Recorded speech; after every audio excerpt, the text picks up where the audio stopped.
یہ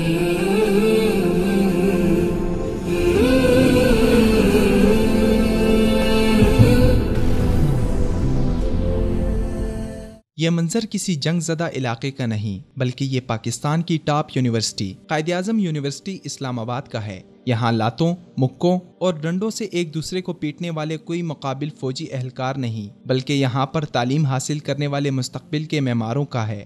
ایک دوسرے کو فتح کرتے نظر آنے والے یہ نوجوان کالج و یونیورسٹیز کی اصطلاح میں اسٹوڈنٹ یعنی طالب علم کہلاتے ہیں، لیکن خدا جانے یہ کون سی تعلیم ہے کہ جہاں ایک ہی مکتب میں ایک ہی نصاب اور اساتذہ سے پڑھنے والے ایک دوسرے کو پچھاڑنے کو دوڑ رہے ہیں۔ قائد-اعظم یونیورسٹی کے بلوچ اور سندھی طلبہ کے درمیان ہونے والے اس تصادم کے نتیجے میں لگ بھگ 40 افراد زخمی ہوئے۔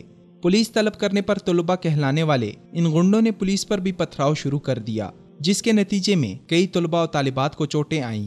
اس واقعے کی محرکات کی تفتیش کے لیے کمیٹی تشکیل دے دی گئی ہے، FIR بھی ہو چکی ہے، ممکنہ گرفتاریاں بھی ہو جائیں گی، لیکن کیا یہ پہلا واقعہ ہے کہ اس FIR سے اسے روکا جا سکے؟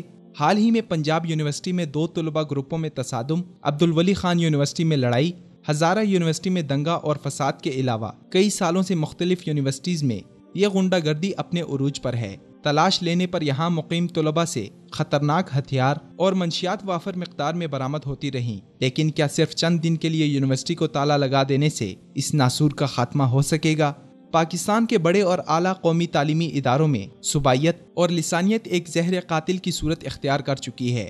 آئے روز یونیورسٹیز اور کالجز میں ہونے والے علاقائی تعصب پر مبنی جھگڑوں سے تعلیمی اداروں کی تربیت اور تعلیم کا اثر ظاہر ہو رہا ہے۔ کالجز اور یونیورسٹیز میں مختلف قومیتیں، صوبوں اور نسل و زبان کی بنیاد پر قائم یونینز دراصل گینگ وارز میں بدل چکے ہیں، لیکن حکام بالا اور محکمہ تعلیم اس غنڈہ گردی کو روکنے میں ہمیشہ سے ناکام دکھائی دیے ہیں۔ قوم کے مستقبل کو سنوارنے کے دعوے داروں نے کتاب اور قلم کی بجائے طلباء کے ہاتھوں میں بندوق اور گولی تھمانے کا سلسلہ آخر کیوں شروع کر رکھا ہے؟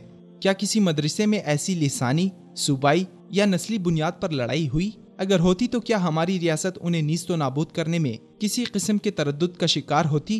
لیکن یہاں تو سرعام اسلحے کی کھیپ برآمد ہونے کے بعد بھی اسٹوڈنٹ کا لیبل لگا کر جرم کو لغزش کا نام دے دیا جاتا ہے۔ اگر یہی اسلحہ خدا نخواستہ کسی مدرسے سے برآمد ہوتا تو اس کا حال لال مسجد جیسا کر دیا جاتا، مگر ہماری دوغلی پالیسیوں کی وجہ سے ہی ملک میں افراتفری اور نسلی، صوبائی اور لسانی تفریق بڑھ رہی ہے۔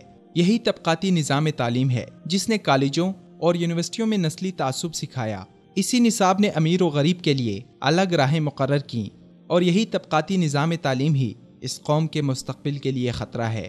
ضرورت اس امر کی ہے کہ ایسے اداروں میں ہونے والے فسادات کے خلاف عبرتناک کارروائی کر کے سخت سزائیں دی جائیں، تاکہ تعلیمی ادارے منشیات فروشی اور غنڈہ گردی کے اڈوں سے تبدیل ہو کر حقیقی معنوں میں تعلیم و تربیت کے گہوارے بنیں۔